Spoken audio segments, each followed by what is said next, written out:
Hello, and this is the girl who is never here, and this is a voice I will be using in some new videos, and while I use the voice I will draw parts of the story, and I got my character, myself, from Gacha Club Edition, a different kind of Gacha Club with some new items in it. I wanted to have lots of color in this, so instead of a pencil I put a crayon and got a base from Google, but today I am just drawing, so yeah, I had to fix a red crayon a bit cause it had gaps all around the inside of the crayon, so it took some time, but I finished that, and for the rest I didn't really care about cause they were going to be blurred out. Before blurring out the crayons I put of course the color name on the paper of the crayon, so I did, and after checked off the colors I got from a real crayon box with only 8 crayons in it, and after all that I added more of the crayons from the 8 crayon box and blurred them out so it looked more like it was in kinda the far back more than the front closest to the character, myself, and tried to my best to make it look like the person is looking at one character. Then I wanted to make the paper look kinda like old paper and wanted to make little strips to the colors of the pride flag. I didn't want this to be a short video, so I added another drawing of me doing eyes for no reason. I used the mirror ruler so the eyes were both the same from the other kinda, and added a lot of detail from how I usually do eyes.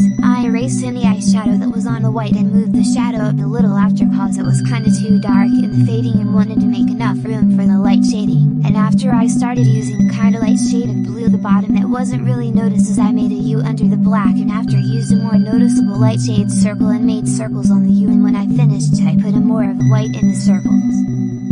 I put little lines and made that scene as well with a lighter blue, and after got the glass circles in the eyes and added a little more glass circles. I tried blurring the glass circles a little bit, didn't like how it looked, and restarted and made normal glass circles and added a little more.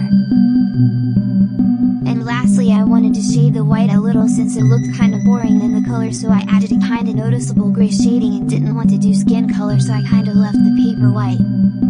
Okay, so this is the end of this video, and I hope you have a nice day, or I hope you get a good night rest.